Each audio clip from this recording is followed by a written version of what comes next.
Bit of a session with our female killer whales. I do want to start off by saying if any of you guys were here last weekend, you may have noticed that our inside look encounters took place in our front show pool, whereas this weekend they are taking place here in our back area.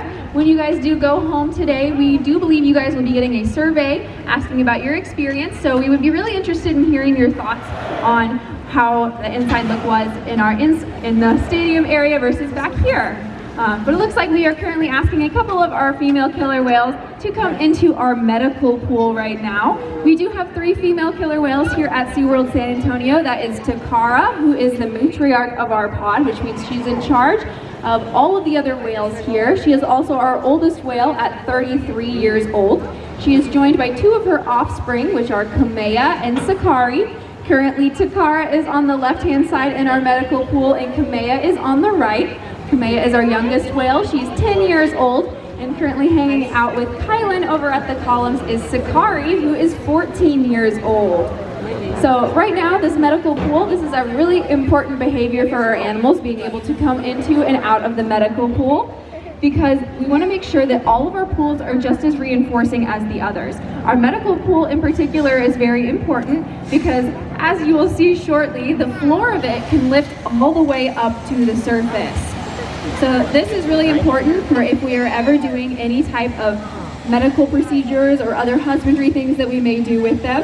We want to make sure that this pool is always a positive experience for them whenever we can. So right now you may see that we have some of our visual enrichment out for them back there, some of our large stuffed animal items. As you may notice, we don't always lift the floor all the way when we are doing these types of practice sessions.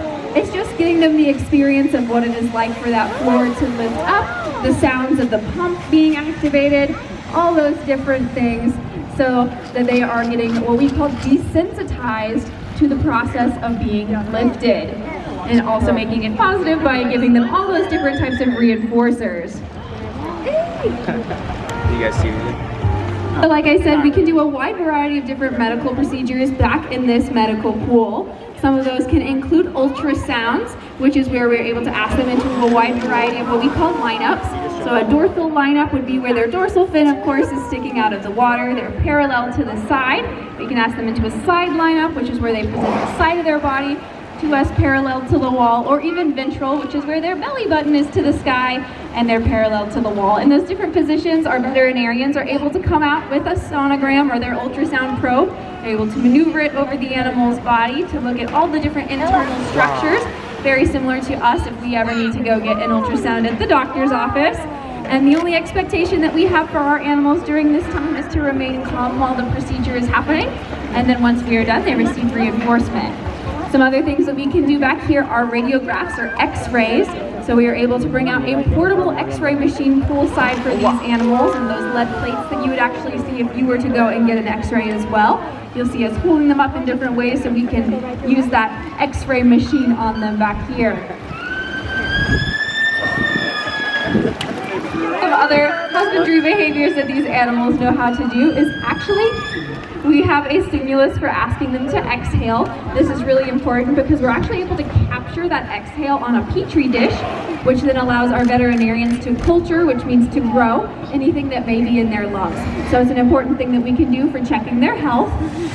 We are also able to collect blood samples on our animals. You may see us ask them for what is called a fluke present, which is asking them to present us with their tail flukes.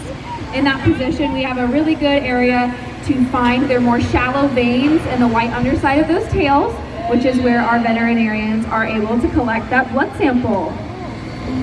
Where you and myself may go to the doctor once a year, our veterinarians actually do a physical on our animals once a month.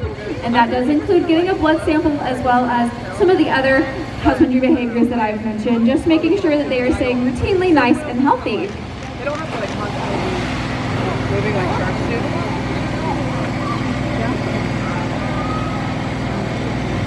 Something that you may notice when we are feeding the whales here today is that they're not chewing any of their food.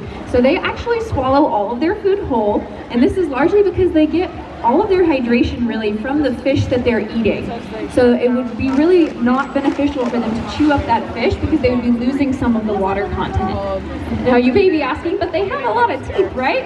Yes, they do. They have between 45 and 50 conical shaped teeth, and those are primarily used for the ripping and tearing of larger prey items. So out in the natural environment, since they are that apex predator, they are able to consume whatever they would like to, which can include sharks, seals, sea lions, other whales. So those would be a little bit more difficult for them to swallow whole. So they do have the ability to break them down into smaller pieces for them to swallow them as much whole as possible. Now here are some other things husbandry-wise or healthcare-wise that we are able to do for these animals when it comes to hydration is that if we were to be given a prescription from the veterinarians, we can make them some hydration jello, which is that gelatin that I mentioned earlier, but just with a little bit more water content to it. That can be used as an extra source of water. Or all of our whales are also trained to take a gastro tube, which is a tube that goes straight from their mouth down into their stomach, where we are then able to pour water directly into their stomachs, should that be asked of us from our veterinarians. Good job, good job, good job. Thank you! Now it does look like another two of our whales are coming into the medical pool. Looks like this is going to be Takara and Sakari. So something that you may notice is that we are having Takara go with them each time. Now this is actually really helpful because these animals are extremely social. Not only is Takara the mother of both of the other whales, but she's also the matriarch, which means that when doing these behaviors, it can be helpful for the younger animals to have the more experienced whale go with them. So in this instance, it is helpful for Sakari to have Takara with her. When I mentioned earlier talking about learning new behaviors, something that can also be really helpful is if a younger animal is learning a new behavior that an older animal already knows, we may send them on that behavior together because they are able to kind of help teach one another since these animals are such observational learners. I have even heard of in the past young calves learning behaviors completely from their mothers that we have not taught them at all.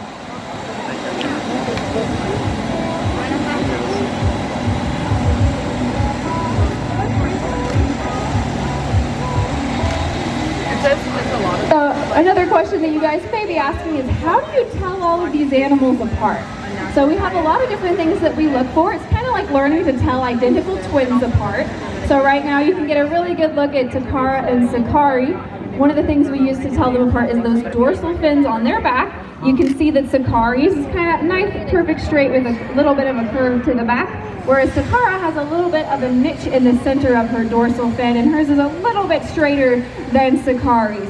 So those are some great ways to tell them apart just with that dorsal fin. With Takara, you may also notice that she has a pretty distinctive birthmark going down the front of her lower rostrum or her lower jaw. And Sakari, on her eye patch on her right-hand side, you'll see has a little bit of an indent to it. We call that her bubble. Whereas if you look out and see Kamea when she's swimming around, not only is she our smallest whale, but she also has the smallest dorsal fin out of all the whales here at SeaWorld San Antonio. And her dorsal fin also has a little bit of a curve over to it. All of these different uniquenesses to those dorsal fins is really important because each dorsal fin is unique to the animal, much like our fingerprints are unique to us. Out in the natural environment, researchers are actually able to track these animals just based off of pictures of their dorsal fins.